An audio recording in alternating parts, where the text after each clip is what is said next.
मेरा नाम रश्मि है और मेरी उम्र 20 साल है। हम अपने माता पिता के दो ही बच्चे हैं।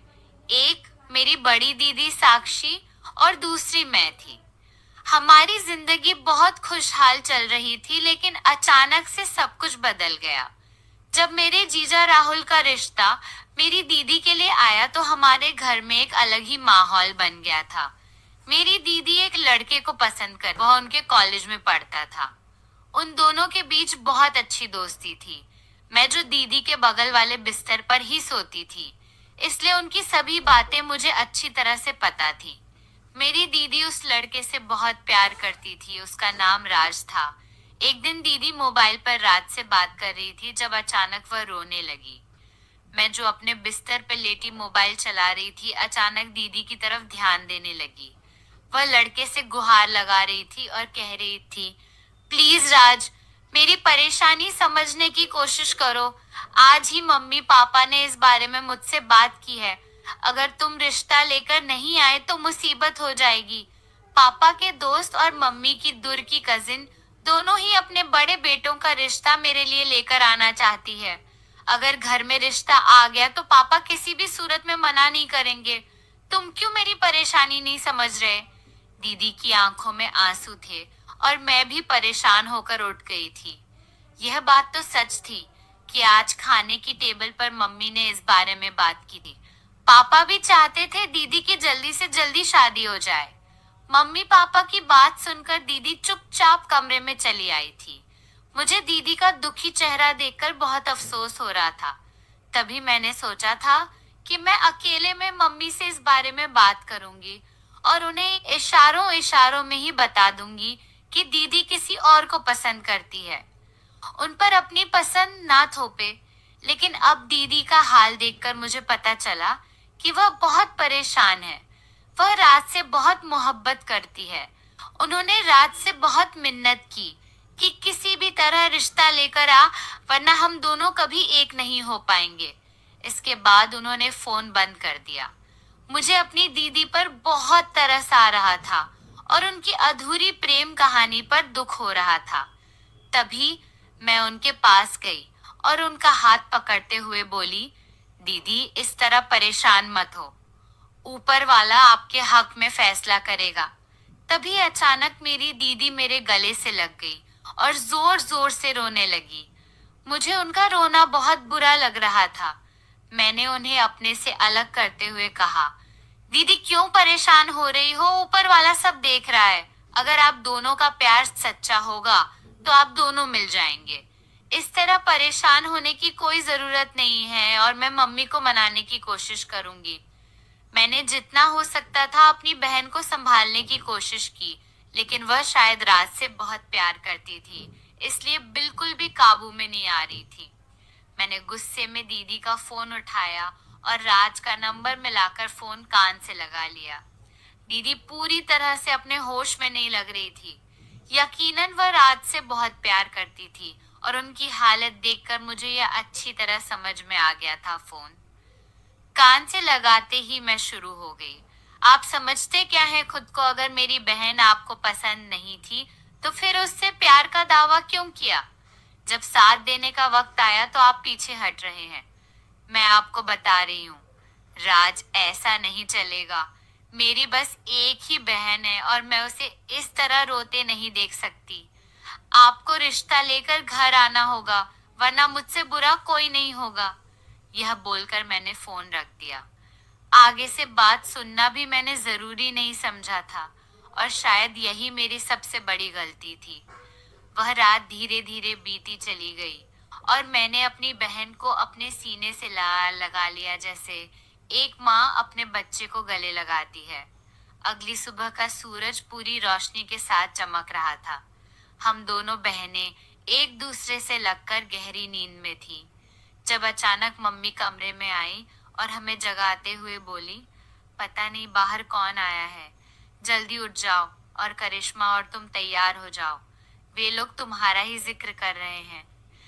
मेरी माँ दीदी की तरफ इशारा करके बोलती हुई कमरे से बाहर चली गई। एक पल के लिए मैं भी हैरान थी। आखिर ऐसा कौन हमारे घर आया है जिससे मम्मी इतनी परेशान नजर आ रही है, और दीदी को तैयार होने के लिए क्यों कहा? यह बात ना मुझे समझ आई थी और ना ही दीदी को। वह चुपचाप कपड़े बदलकर अपने आप को संवार कर नीचे की ओर चली गई, जबकि मैं भी कमरे को समेटकर नीचे आई थी। सामने ही एक युवा लड़का और साथ में दो अधेड़ उम्र के आदमी और औरत बैठे थे। दीदी की आंखों में चमक आ गई थी। मैं हैरान हो गई थी कि दीदी इन लोगों को देखकर खुश क्यों हो रही है, जबकि आज तक हमने इनसे मुलाकात नहीं की थी। जैसे ही वह युवा खड़ा हुआ और दीदी की तरफ इशारा करते हुए बोला, तो मैं समझ गई थी कि यह कौन है। दरअसल वह राज थे, जो अपने माता पिता के साथ दीदी का रिश्ता लेकर आए थे। उनका घर और कारोबार बहुत अच्छा था। पापा की यही इच्छा थी कि दीदी की शादी अपने परिवार में हो, लेकिन जब उन्हें पता चला कि इस रिश्ते में दीदी की भी रजामंदी है, तो उन्होंने दीदी की खुशियों के साथ कोई समझौता नहीं किया। पापा ने दीदी के रिश्ते के लिए हाँ कर दी थी। आज मैं बहुत खुश हुई थी, क्योंकि मेरी दीदी के चेहरे पर बहुत दिनों के बाद सच्ची खुशी का एहसास चमक रहा था। मैं मुस्कुराते हुए अपनी दीदी के चेहरे को देख रही थी, तभी मुझे जीजू की आवाज सुनाई दी थी। राज जीजू मुझसे कह रहे थे, साली साहिबा, अब तो आपको कोई दिक्कत नहीं है। अगर कोई दिक्कत है तो मुझे बताइए, मैं अभी हल कर देता हूँ। राज जीजू की बात सुनकर मैंने मुस्कुराते हुए उनकी तरफ देखा और सिर हिलाते हुए बोली, नहीं नहीं जीजा जी, कोई समस्या नहीं है। आप आ गए यही काफी है। बस इतना याद रखिएगा, हमने अपनी दीदी को बहुत नाजों से पाला है। उनकी तरफ से कोई शिकायत नहीं चाहिए। मैं नखरे से बोली और जीजी ने जोरदार हंसी के साथ कहा, जीजी साली साहिबा, अब तो कोई गलती नहीं होगी, क्योंकि अब हम आपसे जो मिल लिए हैं। राज जीजू जो कुछ भी कह रहे थे वह मुझे हैरान कर रहा था, क्योंकि उनका अंदाज कुछ अजीब था। मैंने चौंक कर उनकी ओर देखा, लेकिन उनके चेहरे की मुस्कान से समझ गई कि वह मजाक कर रहे थे। फिर पापा और राज जीजू के पिताजी ने मिलकर दीदी की शादी की तारीख पक्की कर ली थी। शादी कुछ महीनों बाद ही तय की गई थी। सब कुछ बहुत जल्दी जल्दी हो रहा था। मम्मी पापा काफी उदास थे। दीदी घर की रौनक थी। पहली औलाद माता पिता के लिए बहुत मायने रखती है। यही हाल मेरे माता पिता का भी था। मैं भी बहुत उदास थी। आखिर दीदी मेरी रूममेट थी, मेरे हर सुख दुख की साथी थी। हम दोनों की बहुत अच्छी दोस्ती थी। हाँ, हम दोनों अपनी जिंदगी के बारे में एक दूसरे से ज्यादा बातें नहीं करती थी, क्योंकि दीदी मुझसे उम्र में बड़ी थी और मैं उनकी इज्जत करती थी। वहीं दीदी भी मुझे छोटा समझकर अपनी जिंदगी के बारे में कुछ नहीं बताती थी। लेकिन इसके बावजूद अगर हम दोनों किसी मुसीबत में आ जाते थे तो एक दूसरे को जरूर याद करते थे। यही सब सोचकर मैं काफी भावुक हो गई थी।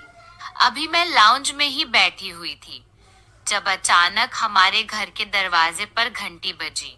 मैं हैरान हुई कि इस समय कौन आ सकता है। दीदी, मम्मी पापा तीनों ही शॉपिंग के लिए बाजार गए हुए थे।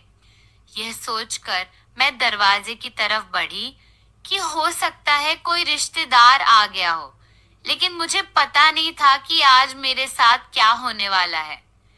मैंने दरवाजा खोला तो सामने कोई और नहीं, जीजू मुस्कुराता चेहरा लिए खड़े थे। मैं हैरान रह गई थी। वह मुझे हेलो कहते हुए घर के अंदर आ गए।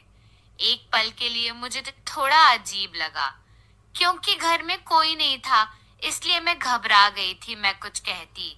इससे पहले ही वह सोफे पर बैठते हुए बोले, साली साहिबा, आपको क्यों सांप सूंघ गया है? क्या मैं यहाँ नहीं आ सकता? अब तो खैर से आपकी दीदी का मंगेतर हूँ। वो शरारती लहजे में बोले थे। मुझे लग रहा था जीजू अपनी साली से मजाक कर रहे हैं। तभी मैं हंस रही थी। मैंने मुस्कुराते हुए तुरंत अपने सिर को झटका और उनके पास जाकर बोली, बिल्कुल, आप तो इस घर के दामाद हैं। आपको भला कौन रोक सकता है दीदी? मम्मी और पापा शॉपिंग के लिए गए हुए हैं, घर में कोई नहीं है, इसलिए मैं थोड़ा घबरा गई थी। आप बताइए, चाय लेंगे या फिर ठंडा? मेरी बात सुनकर उनकी आंखों में चमक उभर आई थी। वह मुझे देखते हुए बोले, अरे अरे कुछ नहीं चाहिए। छुटकी, तुम यहाँ बैठ जाओ, मैं बस तुमसे बातें करने के लिए आया हूँ। राज जीजू की बात सुनकर मेरे माथे पर बल पड़ गए। आखिर वह मुझसे क्या बात करना चाहते थे? मैं किसी अनजाने एहसास से उनकी ओर देखते हुए बोली, जीजा जी, क्या दीदी ने आपको नहीं बताया कि वह शॉपिंग पर जा रही? कल रात आप दोनों की बात हो रही थी। मेरी बात सुनकर वह एकदम गड़बड़ा गए और मुझे देखकर बोले, अच्छा जी, यानी आप बातें सुनती हैं। वैसे ये कोई अच्छी बात तो नहीं है। हम बहुत सी बातें करते हैं जो प्राइवेट होती हैं। उनका लहजा थोड़ा अजीब था और मैं उनकी बात सुनकर असहज हो गई थी। वह ना जाने मुझे क्या कहना चाह रहे थे। मुझे उनके सामने कुछ अच्छा महसूस नहीं हो रहा था, या शायद मैं घर में अकेली थी इसलिए मैं डर रही थी। तभी मैं अपनी जगह से खड़ी होते हुए बोली, नहीं नहीं, सारी बातें नहीं सुनती, बस कल कमरे में आ रही थी तो कान में पड़ गई और कोई बात नहीं। अच्छा हुआ आप आ गए, मैं कब से अकेले बोर हो रही थी। आपके लिए चाय बनाती हूँ, फिर एक साथ पीते हैं। यह बोलकर मैं फौरन किचन की तरफ बढ़ गई थी। तभी जीजू भी मेरे पीछे पीछे आते हुए बोले, अरे अरे रहने दो ना, छुटकी तुम मुझसे बातें करो, मैं तुमसे मिलने के लिए आया हूँ और तुम हो कि काम में लग गई हो। अभी थोड़ी देर में तुम्हारी दीदी आ जाएंगी, फिर तो टाइम ही नहीं मिलेगा।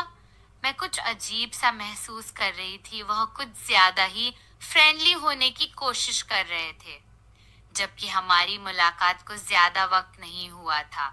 फिर भी उनका अंदाज देखकर मुझे अजीब सा लग रहा था। मैं अभी चूल्हा ऑन करती उससे पहले ही उन्होंने मेरा हाथ पकड़ लिया था और मुझे देखते हुए बोले थे, अरे अरे रहने दो, मैं कह रहा हूं ना तुम्हें समझ नहीं आता। उनका अंदाज बहुत अजीब था।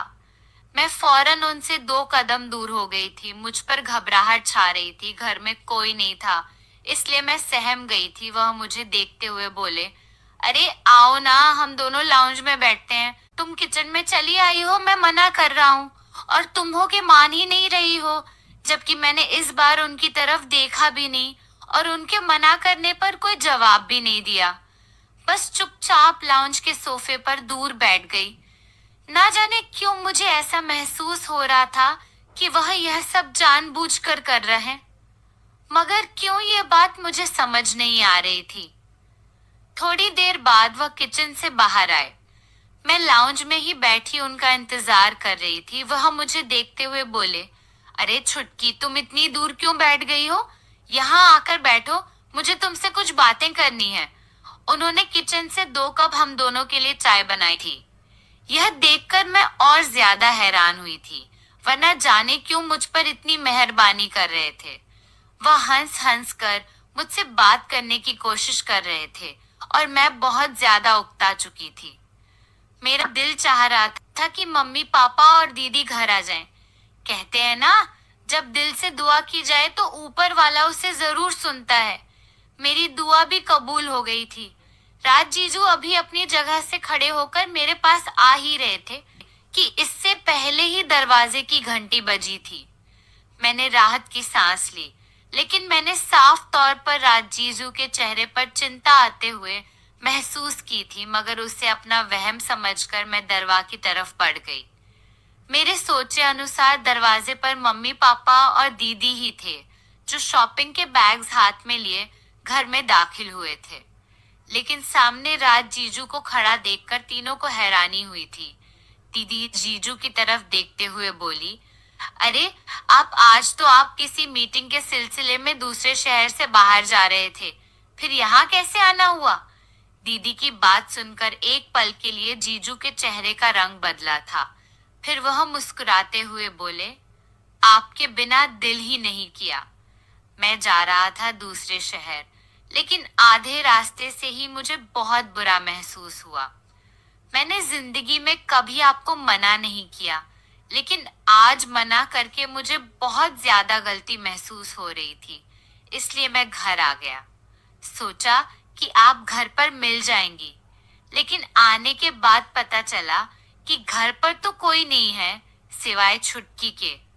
वैसे आपकी छुटकी बहुत अच्छी है। उसने मेरी बहुत खातिरदारी करने की कोशिश की, लेकिन हमारी करिश्मा इतनी छोटी है कि मेरा बिल्कुल दिल नहीं कि उससे कोई काम करवाऊं। जीजू की बात सुनकर मेरे दिल में जो भी बुरे ख्याल आए थे, उन सब पर मुझे अफसोस हुआ। वह तो इतने अच्छे इंसान थी और इतनी अच्छे से बर्ताव कर रहे थे। जीजू की बात सुनकर मेरी दीदी की आंखें भी चमक उठी थी और उनके चेहरे पर मुस्कान आ गई थी। मम्मी पापा भी बेहद खुश थे। वे समझ गए थे कि दीदी के लिए उनसे बेहतर कोई और हो ही नहीं सकता। यही ख्याल मेरा भी था। हम लोग उनके साथ बैठकर काफी देर तक बातें करते रहे। अब मुझे उनसे बात करते हुए बिल्कुल घबराहट महसूस नहीं हो रही थी, बल्कि मैं बढ़ चढ़कर बातों में हिस्सा ले रही थी। यही वजह थी कि एक दो बार मुझे थोड़ी सी उलझन भी हुई थी, मगर यह सोचकर मैंने इसे नजरअंदाज कर दिया कि जीजू का नेचर ही ऐसा है। समय गुजरता जा रहा था। दिन अपनी रफ्तार के मुताबिक बीत रहे थे और शादी का दिन भी करीब आ गया था। हर तरफ गहमा गहमी का माहौल था। कोई ढोलक बजा रहा था तो कोई डांस की प्रैक्टिस कर रहा था, कोई अपनी बातें कर रहा था तो कोई अपने कपड़े ठीक कर रहा था, किसी का कोई सामान नहीं मिल रहा था तो कोई मेहंदी लगवा रहा था। मैं ये सब देखकर बहुत खुश थी। मम्मी और मैं सबका बहुत ध्यान रख रहे थे। दीदी से हमने कोई काम नहीं करवाया था। आखिरकार वह हमारे घर को छोड़कर जाने वाली थी। अब उनसे काम करवाना कोई अच्छी बात नहीं होती। ऐसे ही बारात का दिन भी आ गया था। आज मेरी दीदी घर से विदा होने वाली थी। मैं और मम्मी बहुत भावुक हो रहे थे। पापा भी कई बार अपने दुख का इजहार कर चुके थे। दीदी भी बेहद उदास थी और थोड़ी खुश भी दिख रही थी। आखिरकार उन्हें उनकी पसंद का दूल्हा जो मिलने वाला था। सब लोग मैरिज हॉल पहुंच गए थे। मैं दरवाजे पर ही खड़ी होकर जीजू के आने का इंतजार कर रही थी। आखिर उन्हें रोककर मुझे मोटी रकम जो लेनी थी, मेरे साथ मेरी सहेलियां और मेरी कजिन्स भी खड़ी हुई थी। कुछ पलों बाद आसमान में आतिशबाजी होने लगी और ढोल नगाड़े बजने लगे, जिसका मतलब था कि जीजू आ चुके हैं। बारात बड़ी धूमधाम से आई थी। हम सब मुस्कुराते हुए जीजू को देख रहे थे, जो घोड़े पर बैठे बहुत जोश में नजर आ रहे थे। उन्हें घोड़े से उतारा गया और मम्मी ने उनका बड़े अच्छे से स्वागत किया। लेकिन जैसे ही वह मैरिज हॉल में दाखिल होने लगे, हम सहेलियां और कजिन उनके सामने आ गए। मैंने अपने सीने पर हाथ बांधते हुए कहा, अगर दीदी से मिलना है तो पैसे देने पड़ेंगे, ऐसे तो हम आपको अंदर किसी सूरत में नहीं जाने देंगे। मुझे लगा था कि अब बहस होगी, उनकी तरफ से कुछ कहा जाएगा, हम कुछ कहेंगे तो मजा आएगा। लेकिन अचानक ही जीजू ने अपनी जेब में हाथ डाला और एक भारी रकम मेरी हथेली पर रखते हुए बोले, साली साहिबा, आपके लिए तो हम अपनी पूरी जायदाद वार देंगे। भला ये रकम क्या मायने रखती है? अगर अब इजाजत हो तो हम अंदर आ सकते हैं।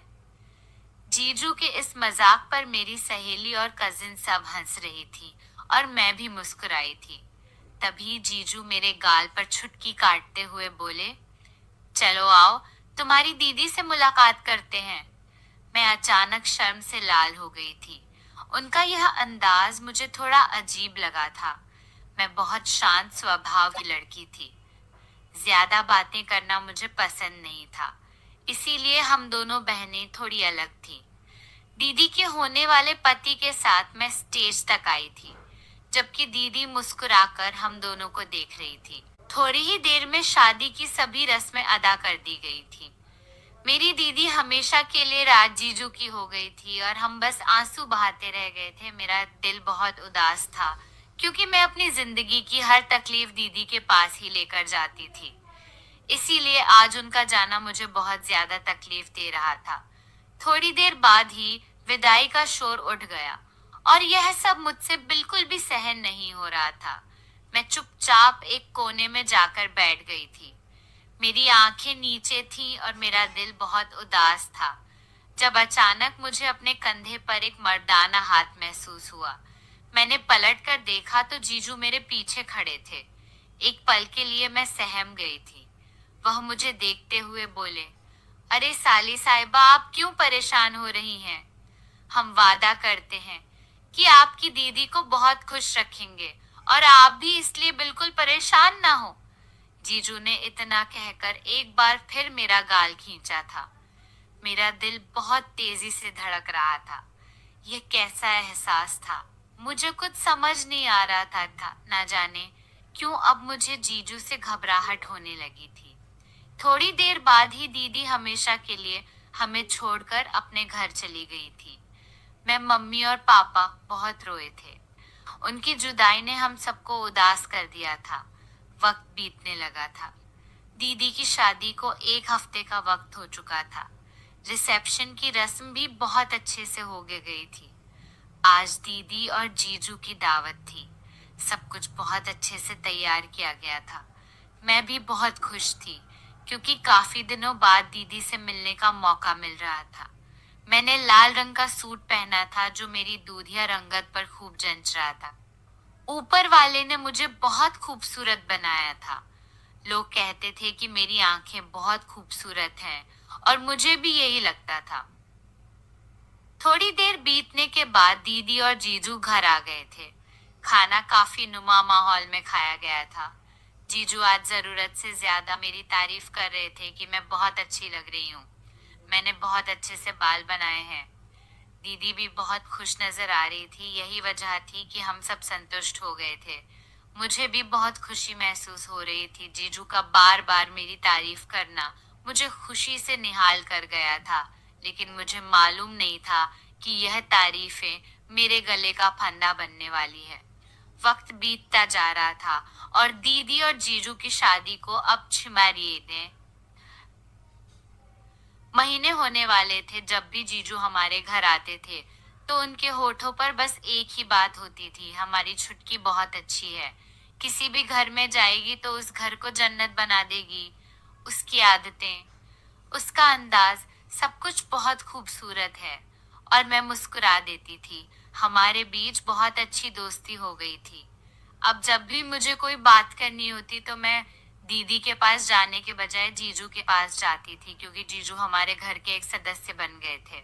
अब हम उनके सामने कुछ भी बात करने में हिचकचाते नहीं थे। जीजू ने भी साफ कह दिया था, मैं इस घर का दामाद नहीं बेटा हूँ, मुझे कभी भी दामाद जैसा ट्रीटमेंट नहीं चाहिए।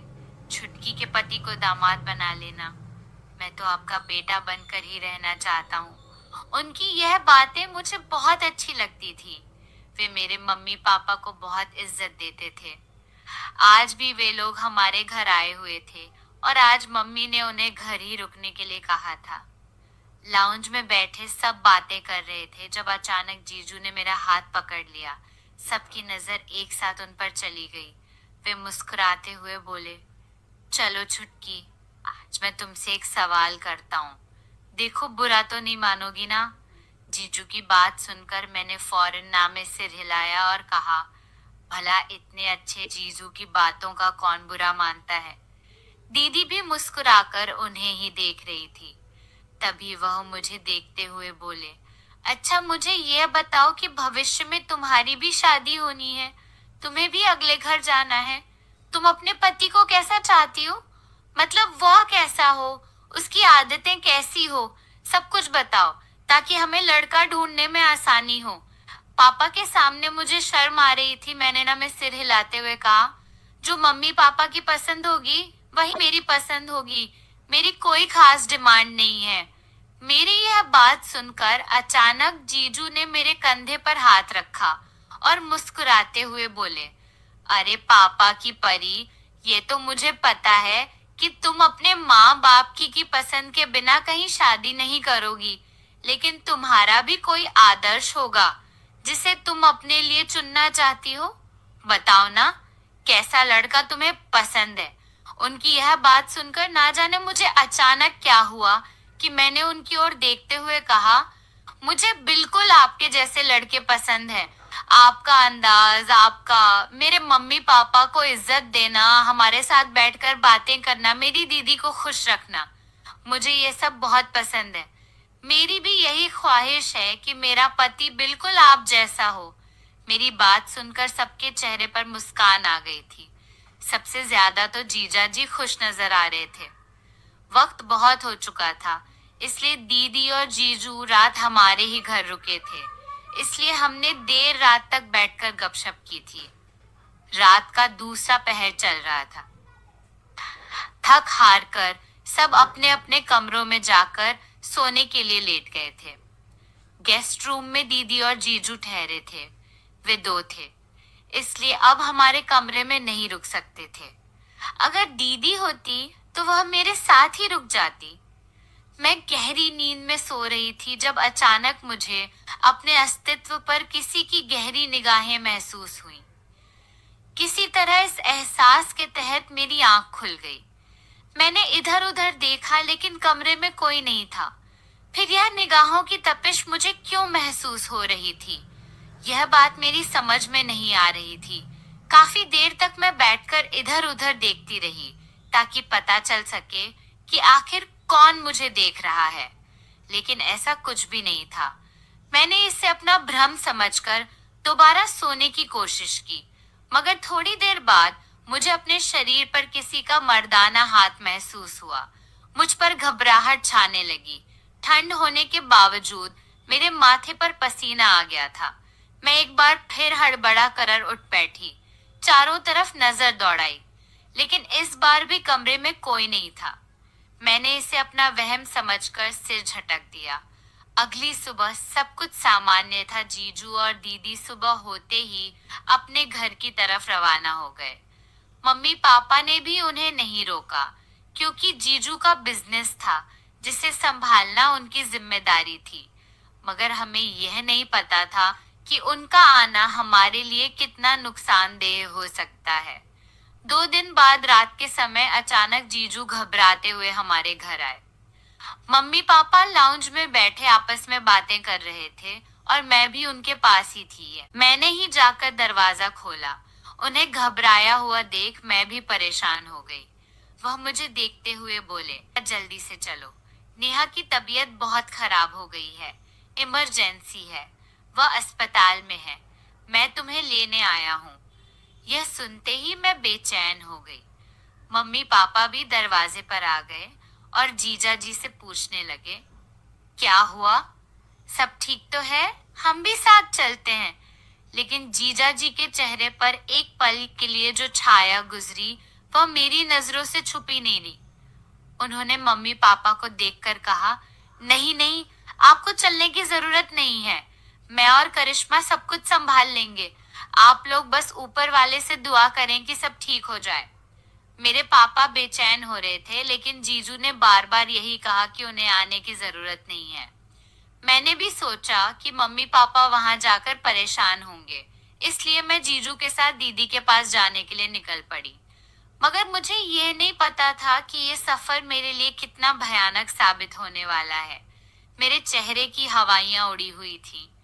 मैं अपनी बहन को लेकर बहुत परेशान थी।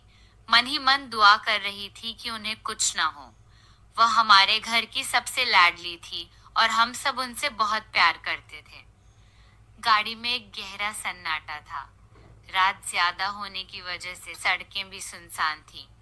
जीजू बहुत धीरे धीरे गाड़ी चला रहे थे। मैंने उन्हें देखते हुए कहा, जीजू आप ये क्या कर रहे हैं? गाड़ी तेज चलाइए दीदी, अस्पताल में अकेली होंगी, आप बेवजह समय बर्बाद कर रहे हैं। मेरी बात सुनकर वह मुझे देखते हुए बोले, अरे चलेंगे ना, क्या हो गया?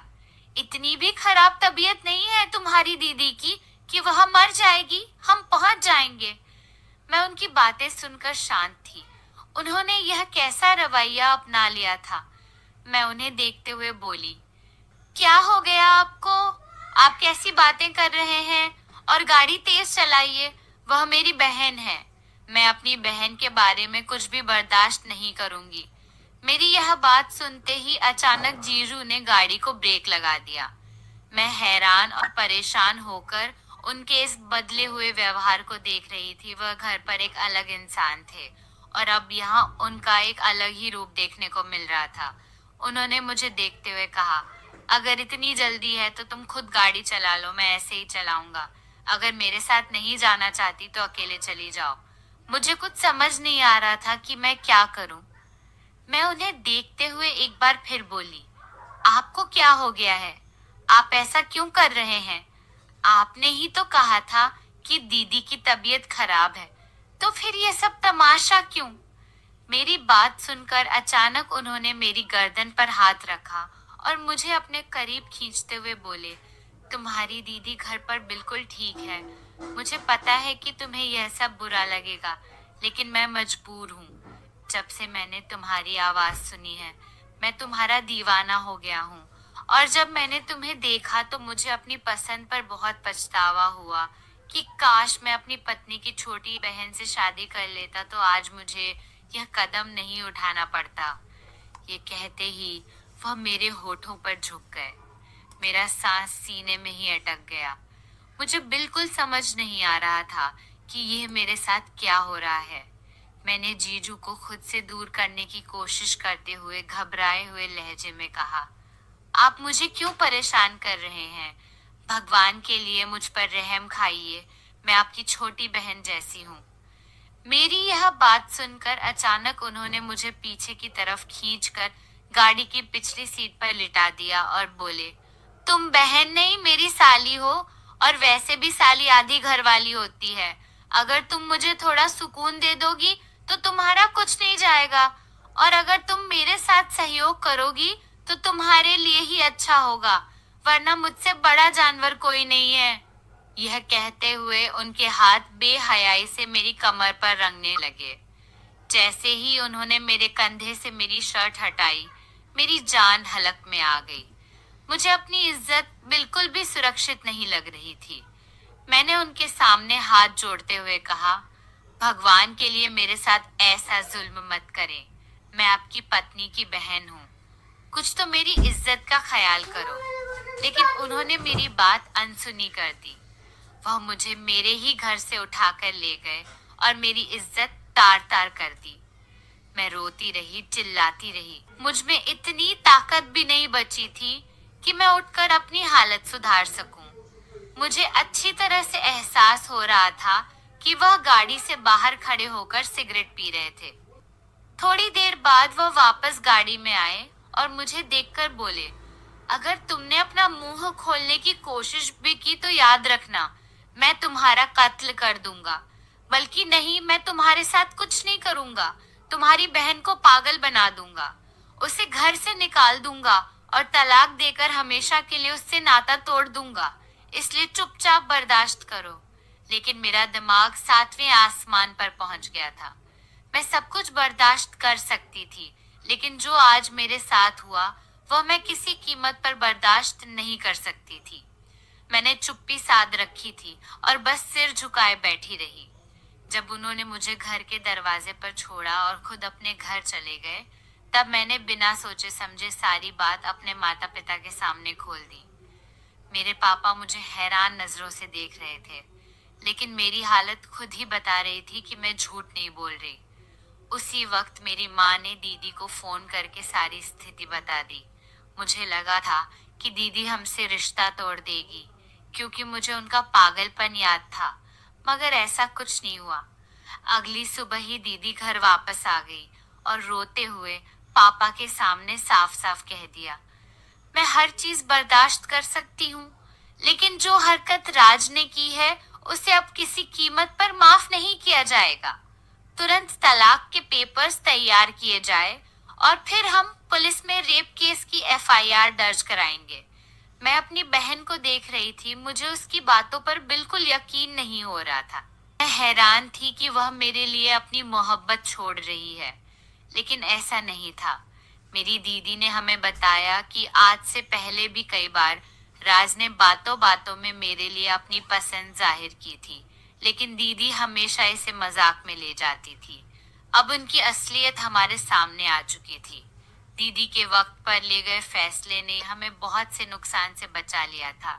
हमने तलाक ले लिया और उनके खिलाफ केस भी करवा दिया, लेकिन आज भी मैं बहुत दुख महसूस करती हूँ। मेरी इज्जत भी चली गई और दीदी का घर भी उजड़ गया था। मैं बहुत ज्यादा डर चुकी थी, जो पहले ही किसी से बातें नहीं करती थी। अब और भी ज्यादा खामोश हो गई हूँ।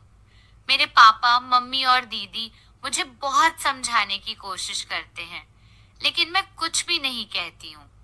ऊपर से भगवान ने मेरे साथ एक और जुल्म कर दिया था।